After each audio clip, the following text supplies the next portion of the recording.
तीन ही उत्तर। एक चीज, जो कहते हैं रामचरितमानस का विरोध करना, यह उन लोगों की नासमझी है। मैंने कभी रामचरितमानस का विरोध नहीं किया।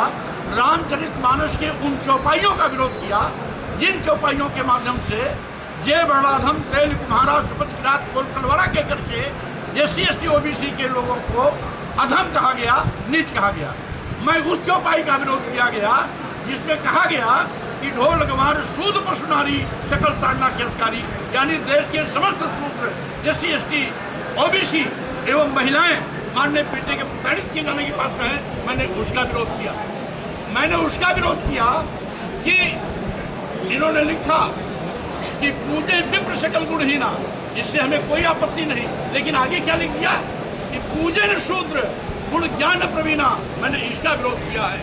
अगर शूद्र गुणी है, ज्ञानी है, प्रवीण है, तो क्यों उसका अपमान करोगे, क्यों नहीं सम्मान करोगे?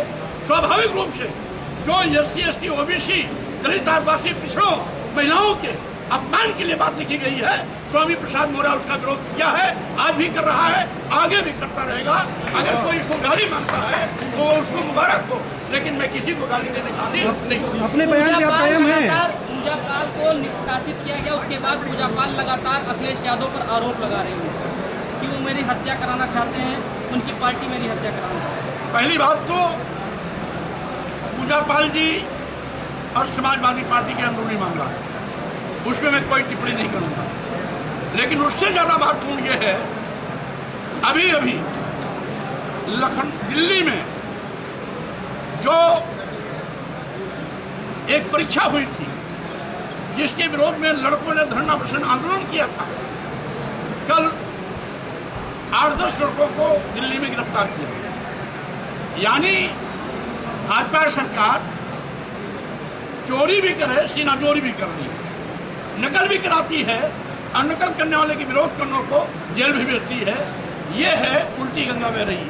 और इसी के साथ साथ लोक मोर्चा का ये भी नारा है कि जनसंख्या के अनुपात में हम राजनीतिक हिस्सेदारी भी देंगे और साथ ही साथ जो नौकरियां होंगी उनमें भी सभी को समानुपातिक हिस्सेदारी भी दी जाएगी। जो आज भाजपा भेदभाव कर रही है, यह भेदभाव नहीं चलेगा यदि लोक मोर्चा सत्ता में आती है। वोट चोरी को लेकर क्या कहेंगे? लगातार विपक्ष जो है सत्ता पे वोट चोरी का आरोप, इसी को वोट चोरी का आरोप लगा रहा है। जब चोरी का खुलासा हो गया, भाजपा बेनकाब हो गई, निर्वाचन आयोग भी कटघरे में खड़ा हो गया। निर्वाचन आयोग देश का सबसे बड़ा संवैधानिक सर्वोच्च संस्था है, पूरे देशवासियों का इस पर विश्वास है। लेकिन भाजपा के एजेंट के रूप में काम करके निर्वाचन आयोग ने अपने को संदेह के घेरे में खड़ा कर दिया। मैं अपेक्षा करता हूं कि 2014 से लेकर के अब तक केंद्र और प्रदेश में भाजपा की सरकारें हैं। अगर बिहार में 2014 में लाखों लाख वोट बढ़े और आज लाखों लाख वोट घट रहे हैं, आखिर क्यों? अगर भाजपा कहती है कि इसमें बांग्लादेशी घुस गए, रोहिंग्या गए, तो केंद्र में किसकी सरकार है? सीमा की रक्षा किसकी जिम्मेदारी है? यानी केंद्र सरकार अपने निकम्मेपन को छिपाने के लिए बेबुनियाद आरोप लगाती है और सरकार के इस रवैये का मैं विरोध करता हूं।